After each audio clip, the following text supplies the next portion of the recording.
तो आजकल इंडिया में ज्योति मौर्य वर्सेस सफाई कर्मचारी का जो केस है बड़ा ट्रेंडिंग में है। मतलब कोई भी सोशल मीडिया का प्लेटफॉर्म खोलो आपको वही दिख रहा है। टेक्निकली बात करें तो ये किसी के घर का मामला है, किसी के परिवार का मामला है। हमें कोई हक नहीं बनता हम किसी को जज करें, लेकिन अगर एक केस स्टडी के तौर पर इसको थोड़ा सा ऑब्जर्व किया जाए तो आप, मैं या कोई भी सामान्य व्यक्ति जो सोशल मीडिया पे इसको थोड़ा भी सपोर्ट कर रहा है फॉर या अगेंस्ट में, वो कन्फर्मेशन बायस का शिकार हो रहा है। क्योंकि टेक्निकली अगर आप सोचें ना तो इंडियन कंडीशन में कोई भी औरत जो बाहर जाके काम कर रही है, चाहे वो एसडीएम है, चाहे वो आईएएस ऑफिसर है, चाहे वो एक टीचर है, या फिर कोई भी XYZ प्रोफेशन में सक्सेसफुल है, तो डेफिनेटली उसके परिवार का श्रेय जाता है। क्योंकि हमारी इंडियन कंडीशन में पढ़ाई लिखाई तो दी जाती है, इक्वालिटी की बात की जाती है, इक्वालिटी समझाई जाती है, लेकिन प्रैक्टिकली वो इक्वालिटी बहुत कम है। तो डेफिनेटली अगर आप घर के साथ अपने पैशन को फॉलो कर पा रहे हैं, आप काम कर पा रहे हैं, आप पैसा कमा पा रहे हैं, तो डेफिनेटली आपके परिवार का सपोर्ट आपके साथ है। लेकिन अगर कोई ये कहता है कि किसी पति की कृपा दृष्टि की वजह से कोई पत्नी एसडीएम बन सकती है या आईएएस ऑफिसर बन सकती है, तो हर वो व्यक्ति जिसने इस एग्ज़ाम की तैयारी करी है या इस एग्ज़ाम को पास किया है, केवल वही इस दर्द को समझ सकता है। क्योंकि आपको बहुत सारा पैसा मिल सकता है, बहुत सारे रिसोर्सेज मिल सकते हैं, लेकिन हर दिन जो अपने आप को पुश चाहिए होता है ना, वो इंसान को पाने के लिए अपने आप को बहुत झकझोरना पड़ता है। खास करके एक ऐसी महिला जिसके बच्चे हों, जो गरीब परिवार से आती हो, जिसके पास रिसोर्सेज कम हो, जिसका पति सफाई कर्मचारी हो, इतने सारे चैलेंजेस के बाद अगर वो एसडीएम बनती है तो डेफिनेटली उसने एक बेहतरीन काम किया है और उसके पति का सपोर्ट 100% उसको रहा होगा। इसमें कहीं कोई दो राय नहीं है। लेकिन मेरा क्वेश्चन ये है कि आप जहाँ पर एक औरत पे ये क्वेश्चन उठा रहे हैं क्योंकि वो एसडीएम बन गई इसलिए उसकी चॉइसेस चेंज हो गई, अब उसको सफाई कर्मचारी पति के रूप में अच्छा नहीं लग रहा, इस पर मेरा थोड़ा सा डिसएग्रीमेंट है।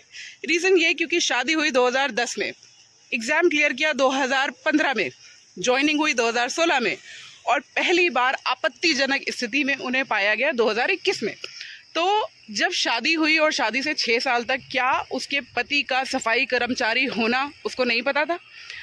सिलेक्शन होने के बाद भी अगर किसी के मन में ये पोजीशन को लेकर एक इक्वालिटी आ चुकी है, तो क्या 5 साल कम होते हैं ये समझने के लिए? मतलब अगर उसके दिमाग में ऐसा आ ही गया था तो उसे 5 साल क्यों लगे? और रही बात कि आपको आपत्तिजनक स्थिति में पाया गया सन 2021 में, जिससे आपको पता चला कि आपकी बीवी किसी और के साथ अफेयर में इन्वॉल्व है, तो जिस व्यक्ति के बारे में आप बात कर रहे हैं, जो एसडीएम है, वो जो भारतीय संविधान पढ़ के उस पोजीशन तक पहुंची हैं इंडियन पॉलिटी में, उसी में लिखा हुआ है कि adultery is no more a crime. जैसे पुरुष कर सकता है वैसे स्त्री भी कर सकती है तो ये तो बहुत बड़ी बात नहीं हुई। अब मेरा सबसे बड़ा क्वेश्चन जो आता है वो ये कि मानती हूँ इंडियन कस्टम ट्रेडिशन और रीति रिवाजों के हिसाब से एक औरत को अपने पति, अपने परिवार, अपने बच्चों के प्रति लॉयल, निष्ठावान होना चाहिए।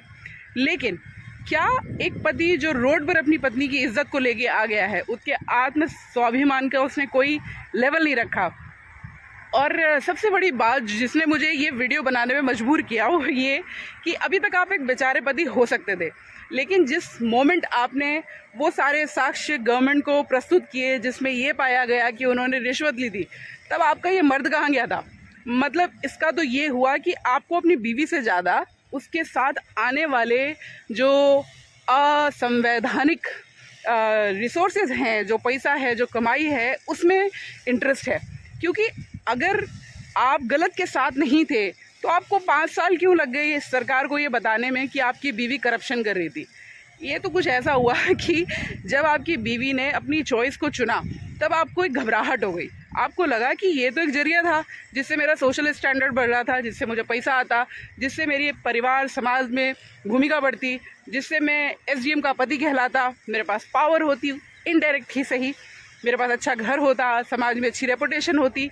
अब ये तो बिल्कुल वैसा हुआ ना कि मैंने एक बकरी को खिला पिला के मोटा किया और बकरी गई भाग तो ये केवल आपकी इनसिक्योरिटी है।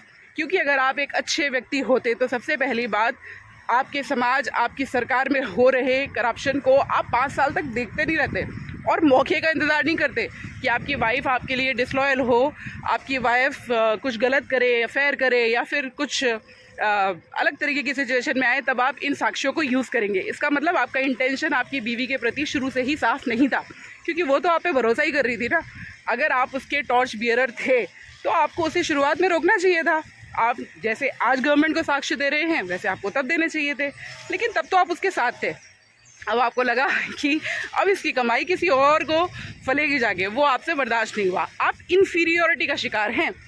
आपका प्रॉब्लम आपकी नौकरी नहीं है, आपका प्रॉब्लम ये है कि एक पढ़ी लिखी महिला ने अपने लिए एक चॉइस कैसे चुनी, उसका अधिकार उसे कैसे हो सकता है। क्योंकि आपके लिए तो पाला हुआ मुर्गा था, आपके लिए तो पाली हुई बकरी थी, अब तो उससे कमाने का वक्त आया था। अब वो ये चॉइस कैसे बना सकती थी, ये आपके मैन ईगो को हर्ट कर गया।